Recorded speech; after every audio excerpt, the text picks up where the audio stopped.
Assalamualaikum warahmatullahi wabarakatuh. Alhamdulillahilladzi hadana lihada wa ma kunna linahtadiya laula an hadanallah laqad ja'at rasulu rabbina bil haqq wa nudzu antilkum janatu ristumuha bima kuntum ta'malun. Pemirsa dakwah channel Al Barokah yang dimuliakan oleh Allah SWT, pada hari ini kajian subuh kita akan membahas tentang fadilah ilmu. Bismillahirrahmanirrahim. Wa alama azamal asma'a kullaha thumma aradahum alal malaikati faqala ambi'uni bi asma'iha ulai in kuntum shadiqin, yang artinya dengan menyebut asma Allah yang pemurah dan pengasih, dan Allah telah mengajarkan segala nama benda kepada Nabi Adam, lalu dia tonjolkan kepada sekalian malaikat dengan firman-Nya, sebutlah nama-nama benda itu padaku. Jika benar tuntutanmu itu, jawab mereka, Maha suci Engkau ya Allah. Sedikit pun tiada pengertian bagi kami, kecuali apa-apa yang telah Engkau ajarkan kepada kami. Sungguh Engkaulah yang mengetahui lagi bijaksana. Al-Baqarah ayat 31 sampai dengan 32.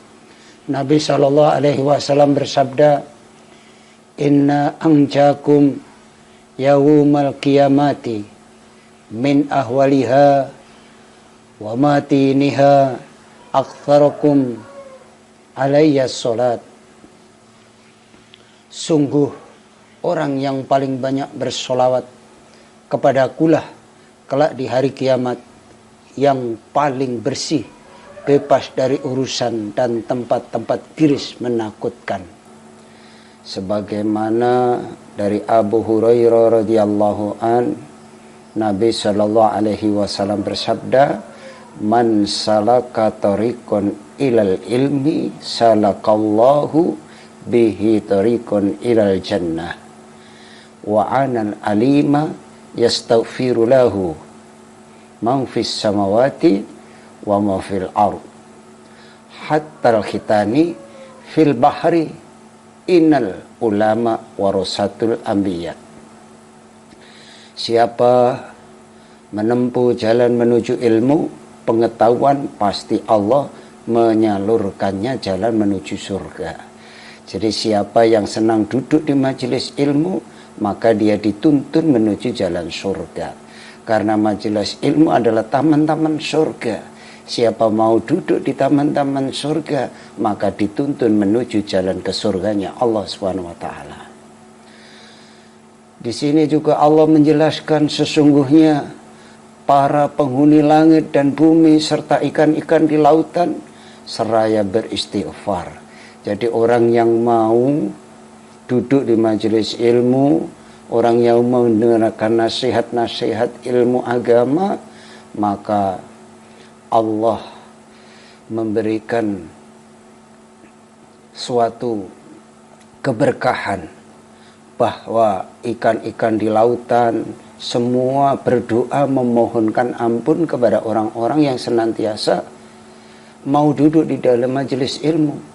Jadi ikan-ikan itu berdoa di lautan, seluruh ikan-ikan di lautan itu berdoa memohon ampunan bagi orang-orang yang mau duduk di majelis ilmu atau orang-orang alim, sebab para ulama adalah pewaris para nabi. Jadi siapa yang mau duduk kepada majelis ilmu, di situ dijelaskan ilmu agama, guru-guru kita, para kiai kita, ulama kita, kus-kus kita menjelaskan tentang agama, maka kita mendapatkan doa seluruh makhluknya Allah.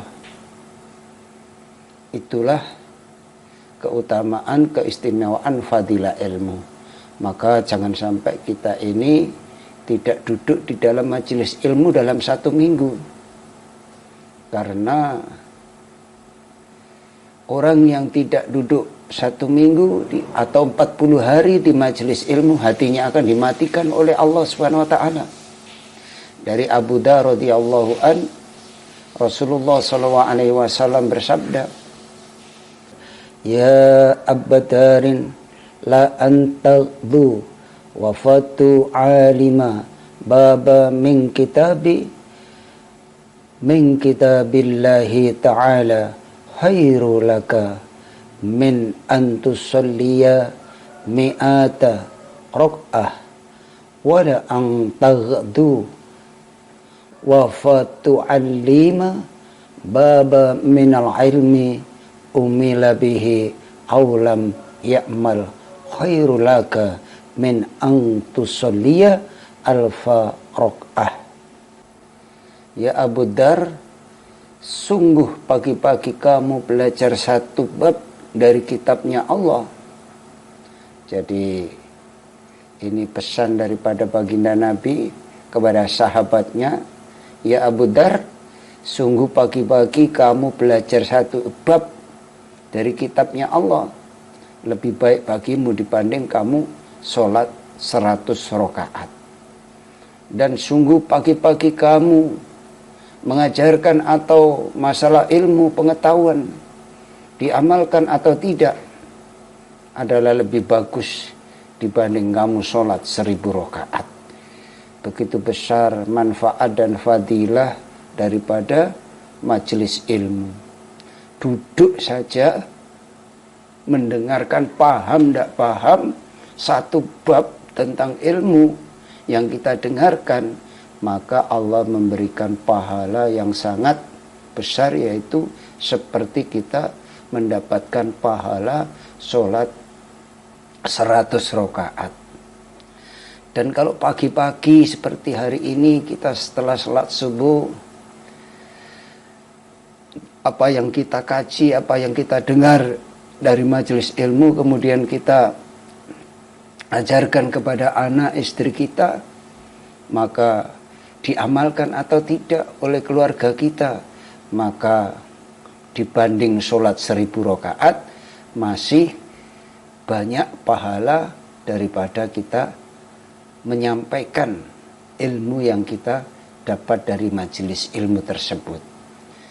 Nabi Shallallahu Alaihi Wasallam bersabda, "Man ta'alama baba minal ilmi liyu'allima nasa u'tiya lahu thawabu sab'ina nabiyya." Siapa mempelajari 1 bab tentang ilmu yang bakal diajarkan kepada masyarakat, maka baginya pahala 70 nabi. Jadi kalau kita ini membacakan majelis ilmu, majelis taklim, kitab-kitab fadilah amal setelah sholat, itu Allah memberikan pahala bagi orang yang mau mendakwakan agama, mau mengajak kepada kebaikan, mengajarkan tentang kebaikan, mengajarkan tentang amal, mengajarkan tentang ilmu, maka mendapatkan pahala seperti pahala 70 nabi. Maka baginda Nabi Muhammad SAW bersabda, "Man jalasa indal alim sa'atain au akala ma'ahu lukmatain au sami'a minhu kalimatain au masya ma'ahu khutwatain a'tahullahu ta'ala jannatain kullu jannatin mislu dunya marotain." Siapa duduk bersama orang alim selama 2 jam, atau makan bersama 2 suapan, atau memperhatikan nasihat-nasihatnya 2 patah kata, atau berjalan bersamanya 2 langkah kaki, maka Allah memberinya 2 taman di surga. Setiap taman seluas 2 kali besarnya dunia. Loh, kita ini kalau mau duduk bersama orang alim 2 jam saja, atau lamanya 2 suapan makan, atau memperhatikan nasihat 2 kata saja, atau mau berjalan 2 langkah saja, maka Allah memberikan 2 taman di surga. Inilah fadilah ilmu yang harus kita pahami. Senang duduk di majelis ilmu adalah suatu keberkahan bagi kehidupan kita bila kita senang untuk senantiasa menghadiri majelis ilmu yang ada di masjid, di mushola, di majelis-majelis yang lain. Jemaah yang dirahmati Allah Subhanahu wa taala, dari Ali karamallahu wajhah, Nabi sallallahu alaihi wasallam bersabda yang maknanya, kutanyakan kepada Jibril mengenai status ahli ilmu, maka jawab malaikat Jibril, mereka sebagai pelita bagi umatmu wahai Muhammad, pelita di dunia dan pelita di akhirat. Oleh karena itu umatmu itu beruntung yang mau mengenal, memperhatikan nasihat mereka. Sebaliknya celakalah orang yang menentang dan mengundang marah mereka. Jadi orang yang senantiasa senang duduk di majelis ilmu, dia akan mendapatkan pelita kehidupan dunia, pelita kehidupan akhirat. Inilah yang dikatakan malaikat Jibril kepada baginda Nabi Muhammad SAW tentang kedudukan dan keutamaan orang yang senantiasa duduk di majelis ilmu. Jadi ilmu ini sangat penting untuk kita pelajari bersama. Nabi SAW bersabda, man shola sholata ma'al jama'ati wa jalasa fi khalaqatil ilmi wa sami'a kalamallahi wa amila bihi a'tahullahu ta'ala sitata asya'a ar-rizqu minal wa sami'a kalamallahi wa amila bihi a'tahullahu ta'ala sitata asya' ar-rizqu minal halali wa yamju min adzabil qabri wa yu'ta kitabahu biyaminihi wa ya'muru ala syiratil kalbarkil khatifi wa yuksharu ma'an nabiyina wa banallahu lahu baitan fil jannati min yaqulu tin khamra allahu arba'u nababah, yang maknanya siapa sholat berjamaah lalu duduk mengikuti majelis ilmu, memperhatikan firman Allah yang disajikan dalam majelis tersebut, kemudian melaksanakan ilmu tersebut, maka Allah Subhanahu wa taala menjamin 6 perkara. Jadi orang setelah sholat berjamaah kemudian mau duduk mengikuti majelis ilmu, memperhatikan ayat-ayat Allah dibacakan, memperhatikan hadis-hadis Nabi dibacakan, kemudian melaksanakan ilmu tersebut, kata Nabi, maka mendapatkan jaminan 6 perkara. Yang pertama, mendapatkan rezeki yang halal. Yang kedua, bebas dari siksa kubur. Yang ketiga, menerima kitab catatan amal dengan tangan kanan. Yang keempat, lewat jembatan Shiratal Mustaqim bagai kilat yang menyambar. Yang kelima, malaikat menghimpun dengan jamaah nabi-nabi. Yang keenam, dibangunkan sebuah gedung di surga dari mutiara indah dengan 40 buah pintu-pintu. Inilah hadirin yang dimuliakan Allah, fadilah ilmu, fadilah kita duduk di majelis ilmu, 6 perkara yang akan Allah berikan kepada orang-orang yang senantiasa senang duduk di dalam majelis ilmu. Mudah-mudahan kita diberikan oleh Allah Subhanahu wa taala hidayah bisa senang dengan majelis ilmu. Karena majelis ilmu sangat penting. Tanpa ilmu ibarat amal tanpa roh. Dari Ibnu Abbas radhiyallahu an, ia berkata, khuyira Sulaiman alaihi salam bainal ilmi wal mulki fakhtarul ilma fa'utiyal ilma wal mulk. Derajat ulama dibanding derajat orang-orang mukmin jauh lebih tinggi. Ulama terpaut 700 derajat. Padahal setiap derajat satu dengan lainnya berjarak 500 tahun perjalanan. Jadi satu derajat itu jaraknya 500 perjalanan. Maka amal itu selisih satu derajat, berarti kita selisih 500 perjalanan menuju kenikmatan surga. Jadi kalau kita ini senantiasa hidup ini digunakan untuk senantiasa memperbanyak amal, maka kedudukan kita di surga sangat tinggi.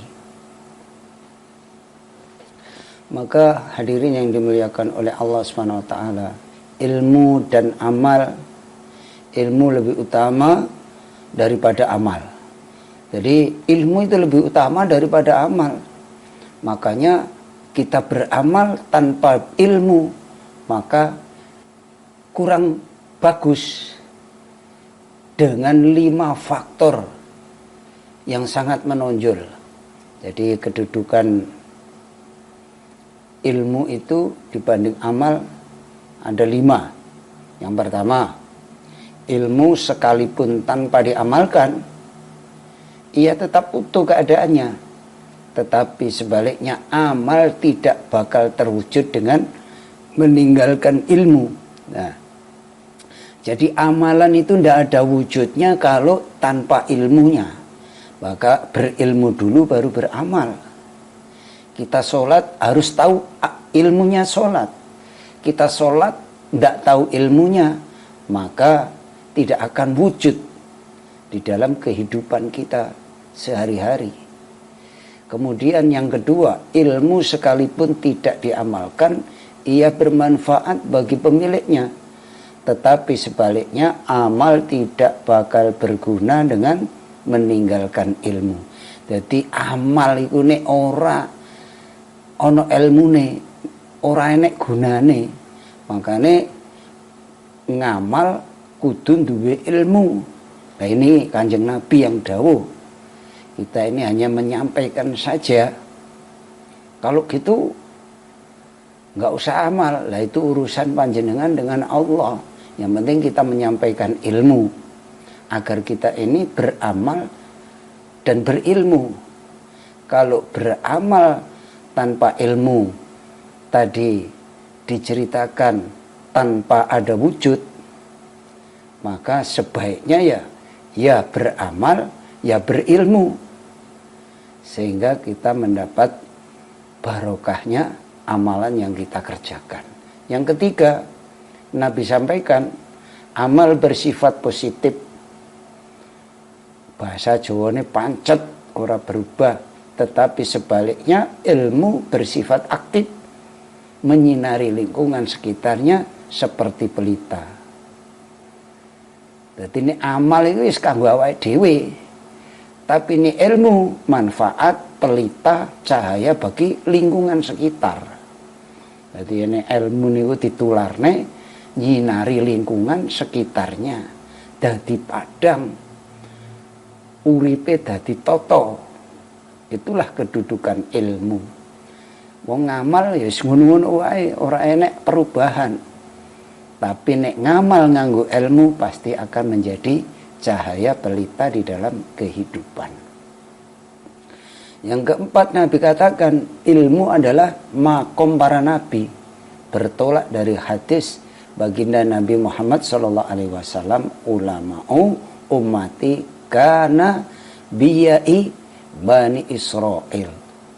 Jadi Nabi sampaikan ulama'u ummati ka ambiyai Bani Israel. Makom ulama umatku bagaikan nabi-nabi bangsa Israel. Jadi kemudian yang kelima, Nabi sampaikan ilmu adalah sifatnya Allah. Tetapi amal hanya sifat manusia. Jadi ilmu itu sifatnya Allah, amal sifatnya manusia. Padahal kita telah memaklumi bahwa sifat Allah telah unggul daripada sifat manusia. Jadi kalau ilmu sifatnya Allah, amal sifatnya manusia, maka ilmu itu lebih penting. Maka harus kita pelajari bersama-sama. Dari Ibnu Abbas radhiyallahu an, baginda Nabi Muhammad SAW bersabda, yang artinya Al-Kisah ketika Nabi Sulaiman disuruh memilih di antara ilmu dan kerajaan. Secara yakin beliau memilih ilmu, namun dalam kenyataan beliau di samping menerima ilmu juga menerima kerajaan. Jadi Nabi Sulaiman itu disuruh milih sama Allah, kowe milih ilmu apa milih harta, apa milih pangkat jabatan. Tapi Nabi Sulaiman, saya memilih ilmu ya Allah. Maka ilmu didapat, kerajaan didapat, harta didapat, jadi penguasa. Inilah kedudukan ilmu. Maka tafsir hukama, setelah ulama hikmah menyatakan bahwa ilmu itu berhuruf 3, yaitu ain, lam, dan mim, yang masing-masing punya makna berikut. Ain artinya iliyin, makom tertinggi. Lam artinya latif, halus, tenang atau pemurah. Mim artinya mulk, kerjaan.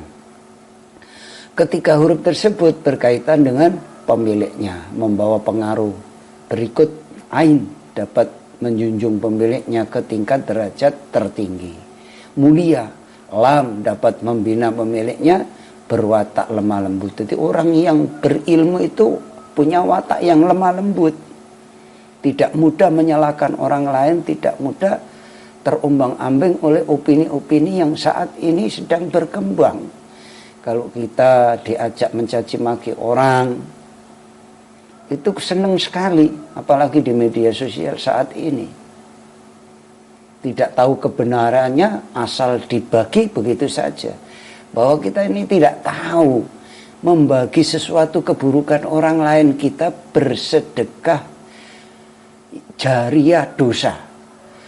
Selama kita belum meminta maaf kepada orang yang kita jelek-jelekkan tadi, sampai hari kiamat, dosa yang berkepanjangan. Maka ilmu itu kan penting.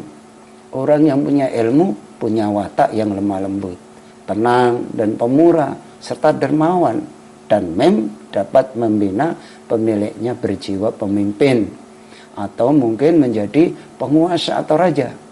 Ada pendapat bahwa yang menunjuk keistimewaan ilmu adalah seruan Allah kepada Nabi Muhammad SAW. Sebagaimana firman-Nya, wa qur rabbi zidni ilma. Dan katakanlah ya Tuhan, tingkatkanlah ilmu pengetahuanku. Jadi di surat Toha ayat 114. Jadi para nabi, para rasul, para ulama itu senantiasa ingin meningkatkan ilmunya. Jadi kita ini kadang-kadang diajak untuk ngaji 1 menit, 2 menit sudah pergi. Tidak mau duduk di majelis ilmu. Kalau diterangkan ngeyel. Ya karena apa? Hatinya mati. Maka dengan ayat ini nyatalah ketinggian makom ilmu.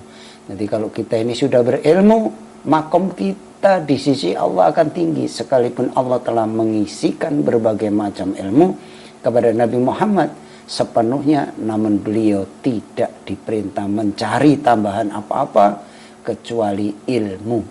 Jadi walaupun Nabi Muhammad itu begitu mulia, begitu agungnya, yang diperintahkan Allah kepada nabinya yaitu mencari ilmu sebanyak-banyaknya. Jadi ada sebuah hikayah bahwasanya Nabi Muhammad SAW berangkat ke masjid. Setiba beliau di pintu masjid, terlihat setan berada di situ. Lalu beliau SAW bertanya.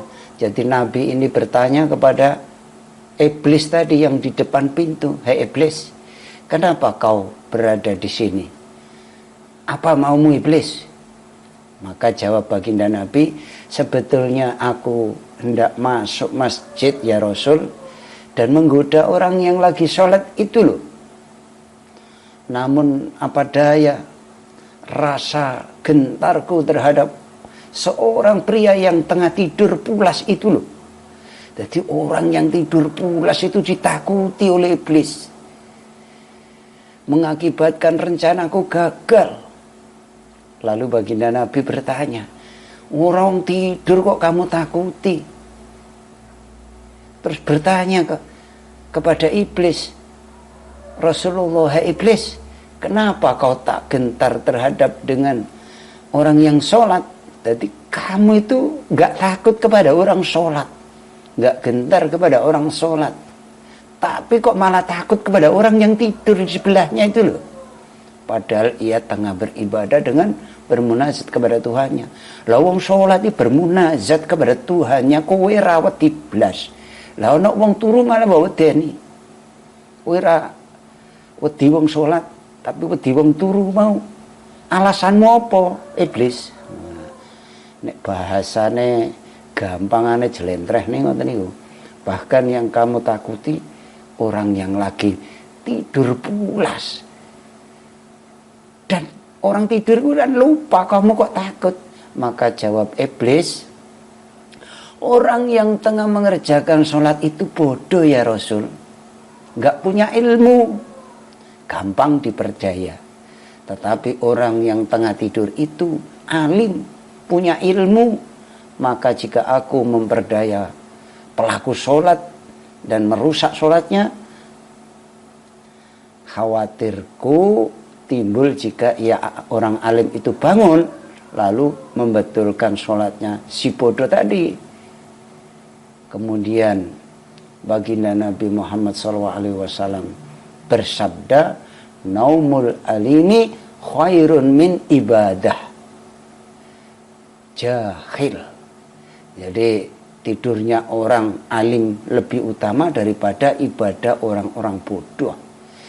Jadi maka kita harus senang duduk di dalam majelis ilmu agar setan itu tidak mampu untuk menggoda kita. Itulah jamaah sekalian tentang fadilah ilmu. Kita lanjutkan di pertemuan yang akan datang. Mudah-mudahan yang sedikit ini tentang fadilah ilmu bisa memberikan spirit semangat bagi kita untuk senantiasa senang di dalam duduk di majelis ilmu yang ada di lingkungan di sekitar kita, di masjid, dimanapun ada majelis ilmu, kita hadir, kita datang. Karena dengan kita duduk di majelis ilmu tiap hari, kita tiada dosa, bersih seperti bayi yang sedang dilahirkan dari ibu. Jadi orang yang duduk di majelis ilmu ketika berdiri, maka dosanya bersih tanpa noda. Maka pentingnya majelis ilmu, pentingnya kita duduk di dalam majelis ilmu. Demikian mari kita tutup kajian kita tentang fadilah ilmu ini dengan doa kafar majelis. Subhanaka Allahumma wa bihamdika asyhadu an la ilaha illa anta astaghfiruka wa atubu ilaik. Wassalamualaikum warahmatullahi wabarakatuh.